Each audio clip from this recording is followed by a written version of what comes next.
Is it even biblical to dream up any life that we think we want with God and then ask Him just to bless it? What if He actually built some biblical principles into His Word that can unlock the life of our dreams? Today, as I batch cook gluten-free chicken and dumplings and chicken tortilla soup, I want to share the biblical principles that are going to unlock the life of your dreams. This will get you out of the place of feeling stuck and like nothing's ever going to get better and nothing's ever going to change into a life that you could never even imagine. Hi, I'm Jenny. Welcome to my channel. First, let's back up a little. Over 10 years ago, my husband and I were in Bible college, and we felt like that God was calling us to go to Japan to the Bible college there. The only problem is that we had literally given up our jobs, rented out our house, and moved all the way to California to be able to go to Bible college and had no source of income. Well, during that semester, we had this very spirit-filled teacher that would always say, students, you don't need a fundraise to go on mission trips. You just need to pack your bags and go. And so after listening to this, which at first really rubbed me the wrong way because I was like, there's nothing wrong with fundraising. There's nothing wrong with support letters. You know what I mean? And I still don't think there is. But during that season, I felt like God was really pushing us to test Him and to really see, like, could He do it without us fundraising? Well, we needed $10,000 just for airfare and tuition, not to mention a couple more thousand that we needed just for things like health insurance and cell phone coverage while we were living over there in Japan with no source of income going to Bible college. Well, we felt like God was asking us to not fundraise and to not ask anyone for support. And at first, I was really upset. I was like, God, how are we supposed to come up with this money?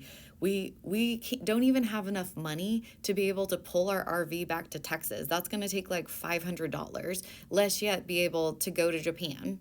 And on top of that, we had about 6 weeks left of school, and I only had $1,100 in cash left to pay for our rent, our food, our utilities, our gas money, and everything for that last month. And I knew that it was barely going to cover it. And God told me to take all of that cash and put it in an envelope and to give it away to someone specific. And I was so furious. Without that money, we weren't going to be able to eat and maybe even drive.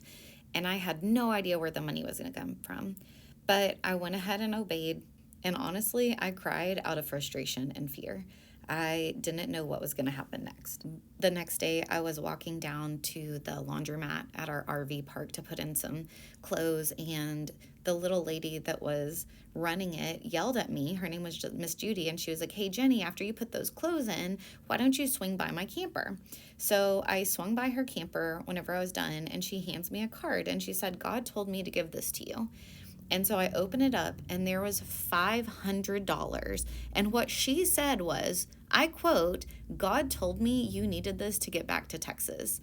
I was astonished. That was the exact amount that I told Casey the day before that we needed to get home.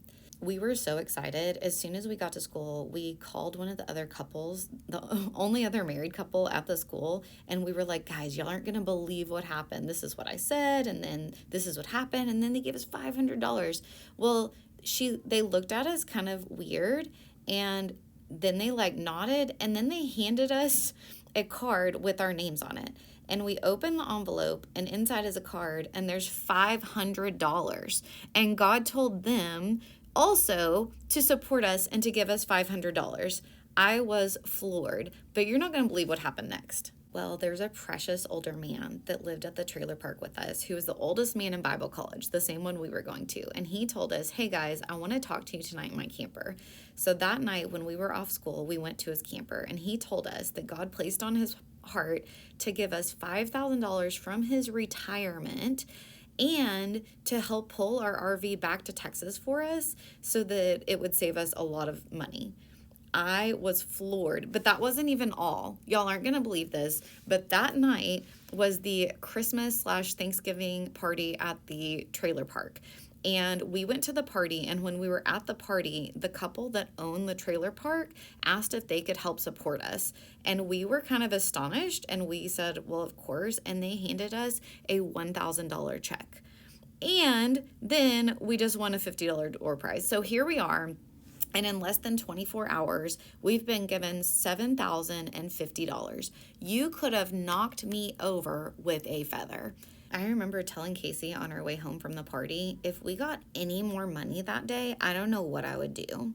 And so we get home and we open our mailbox, and would you believe that we had a letter in there from someone we'd never met that Casey's mom used to clean house for, and he felt compelled to support us and had put a letter in the mail a week before with $50 in it. By this point, I realized that God was absolutely going to take care of every bit of the $12,000 that we needed for Bible college.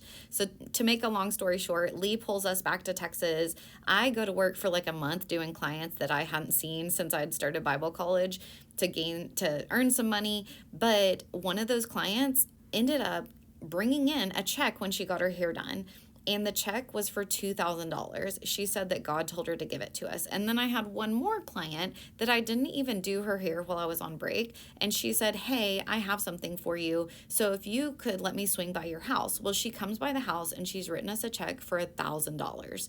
Guys, we had all of the money that we needed for tuition and plane tickets within 2 weeks. Then a Sunday school class at the church that we came from actually took up a collection offering, and it made up the rest of the money that we needed. God proved that we didn't have to fundraise in order for him to send us. And I think he was so intentional about that. But what's crazy is once I added it all up, the exact amount that he had me give away in the envelope to begin with, he multiplied times 10. You see, I discovered a principle that's actually very biblical, and it's that we reap what we sow.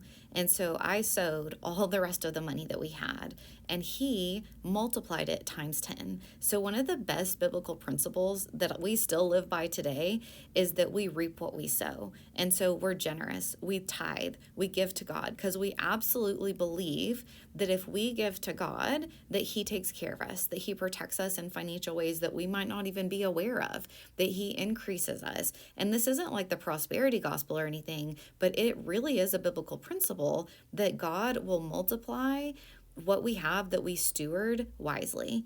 And that when we're a steward and we are good with a little, then he can trust us with more and he can increase what we have. Principle number 2 is something that I really struggled with, and it was seek the kingdom of heaven first and his righteousness, and everything else will be added to you. You know, in the beginning, I felt like if I was going to really surrender my life to God, that I was going to be giving up dreams, that I was going to be giving up things that ultimately I felt like were going to fulfill me or make me happy. You know, I wanted a nice house. I wanted children. I wanted a career. There was things that I had ideas about that I thought would really fulfill me. But the most comforting thing to me was the thought that if he designed me, then he knows better than I do what will fulfill me. He understands me better than I do. So it ended up just being a thing where I had to just trust God and say, okay, God, you can have my life. You can have my goals. You can have my future. And I'm going to trust you to bring it all around and to use it to fulfill my heart. In fact, the next part I have to tell you about is that I started praying this prayer that sounded something like, Lord, if you give me your desires, then I know that you'll fulfill them. And so, Lord, give me your desires so that I can walk in your will and you can have your way in my life. Well, one day in Bible college, we had this man that came from Australia to speak, and he was this really powerful speaker, and I really felt the Holy Spirit drawing me. And he said, if anybody is sick and wants to come forward for prayer, I'd love to pray for you. And I remember thinking, man, I want to go forward so bad, but I'm not sick. And I just, everything in me wanted to go forward, but that wasn't the invitation. So I sat in my seat. Well, I was on the very back row. And what happened next was he walked all the way from the very front of the room, all the way to the very back row. And he knelt at my feet and he says, the Lord says Psalms 37:4. And then he prayed a prayer for me. Well, I was confused. I didn't know what Psalms 37:4 was.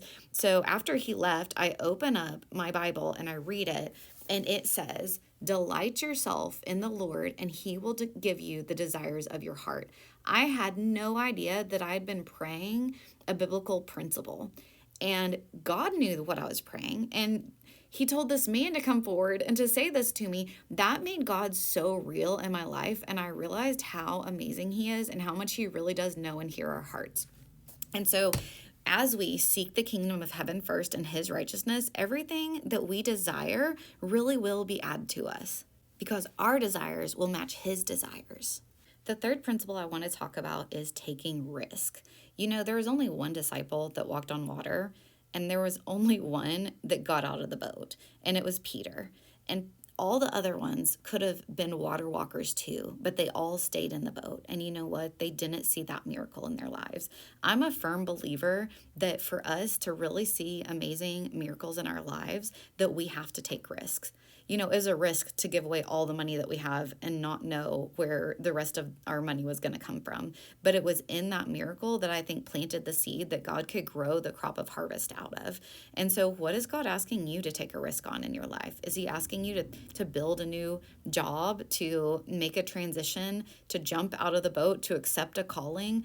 Guys, I just can't emphasize enough that without the risk, taking the risk, that you're not going to see the reward. You're not going to see the miracles. Some people spend their whole lives dreaming, but they'll never actually take any steps of faith. And because they never take any steps of faith, they never get to see the things that God wants to really do in their lives. Because the things that He has for us are not usually things that feel safe. Let me tell you, they're not things that feel comfortable. They're not things that you can even see an answer to. It's things that literally take faith.